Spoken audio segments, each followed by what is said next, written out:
She walked into the courtroom expecting justice, not humiliation. In front of strangers, under the cold stare of the law, a moment of unthinkable cruelty unfolded. A black woman, already carrying the weight of prejudice, found herself struck down by those sworn to protect. The sound of that slap echoed louder than any gavel, shattering dignity, hope, and silence all at once. But what happened in the moments after would turn that courtroom upside down and leave everyone questioning where true justice really stands. What could force the powerless to rise above the powerful? Her name was Maya. To most, she was just another face in the crowd, but behind her quiet strength was a woman who had fought hard for every piece of dignity she carried. She worked long hours, cared for her family, and believed in a simple truth, that the courtroom was a place where fairness lived. That day she wasn't standing trial for a crime. She was there to defend her rights, her voice, her humanity. The benches creaked under the weight of spectators, the air heavy with judgment. And while Maya sat calmly, waiting for her moment to speak, she couldn't see the storm already gathering around her. The uniforms at her side weren't there for protection. They were waiting, watching. Something was about to happen that would strip away the very idea of justice she thought this place represented. The courtroom was silent, but not in the way justice demands. It was the silence of suspicion, heavy and cold. Maya could feel eyes on her, not the curious eyes of strangers, but the piercing gaze of officers who seemed to have already made their judgment. She wasn't on trial, but in that moment she may as well have been. Every step she took, every word she spoke, seemed to draw their attention closer. The uniformed men at her side didn't stand as protectors. They loomed as threats.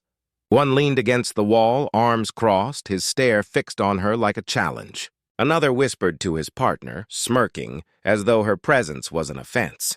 Maya swallowed hard, trying to focus on why she was there, to demand fairness, to remind the system that her rights mattered as much as anyone else's.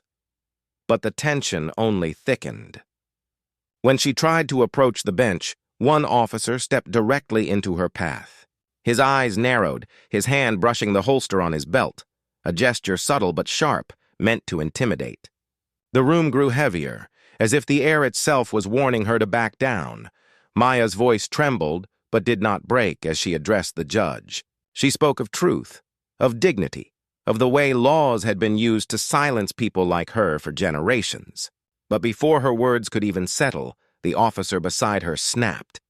He muttered something cruel under his breath, too low for the room to hear, but loud enough for her to feel its sting. She ignored it, pressing on. That only seemed to enrage him more. Then came the moment that froze time. Without warning, a sharp crack echoed through the chamber, the officer's hand striking across her face. Gasps filled the courtroom. Spectators rose from their seats in shock, some covering their mouths, others too stunned to react. The sound of that slap was more than violence. It was history repeating itself, centuries of injustice condensed into one brutal act. Maya staggered, her cheek burning, but she did not fall. The officers loomed closer now, their presence a wall of intimidation. The judge banged the gavel, demanding order, but his voice was drowned out by the chaos swelling in the room. Some shouted in protest, others whispered in disbelief. And yet amid the chaos, Maya's silence was the loudest. She did not cry, she did not shout.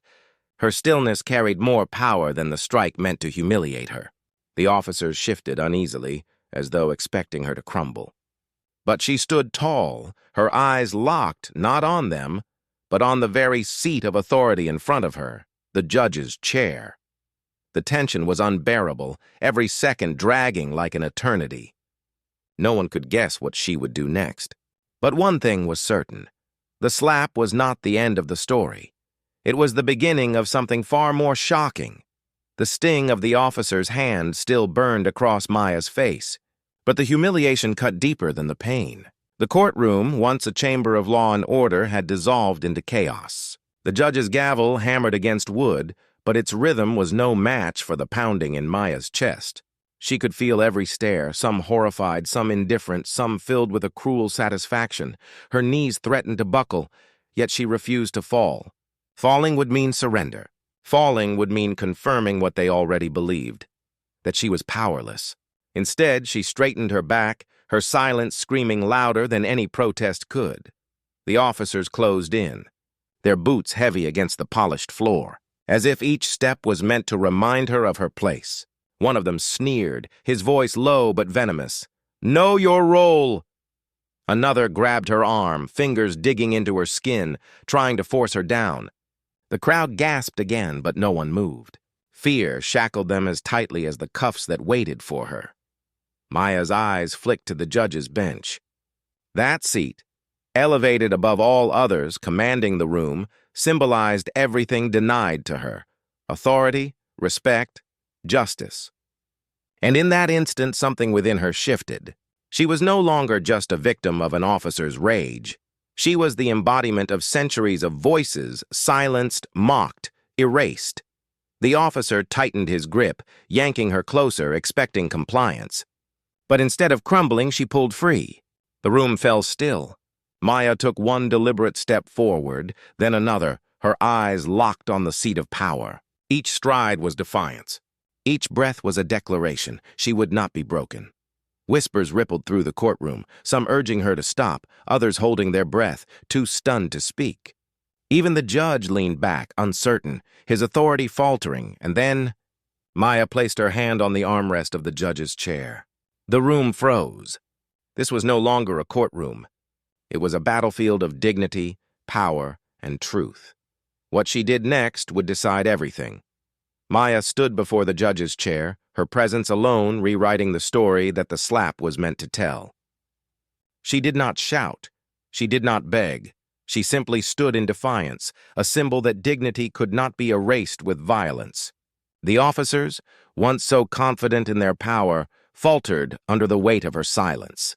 For the first time in that room, it was not their authority that filled the air. It was hers. Though she was eventually escorted out, the image of a black woman standing at the judge's seat lingered in every mind that witnessed it. Some saw rebellion, others saw justice in its rawest, purest form. And for Maya, it was not about claiming the chair. It was about proving she belonged in a world that constantly tried to push her out.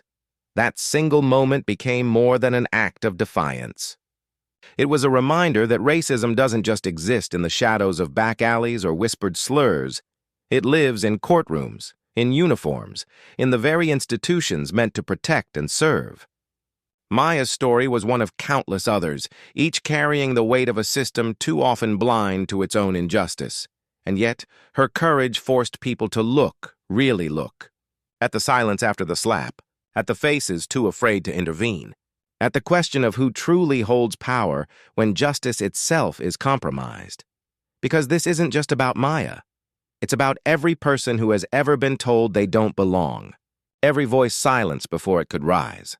And the question left hanging for all of us is this: how many more times will dignity be struck down before justice finally takes its rightful seat? The story doesn't end in that courtroom, it continues with us. What will we do with it?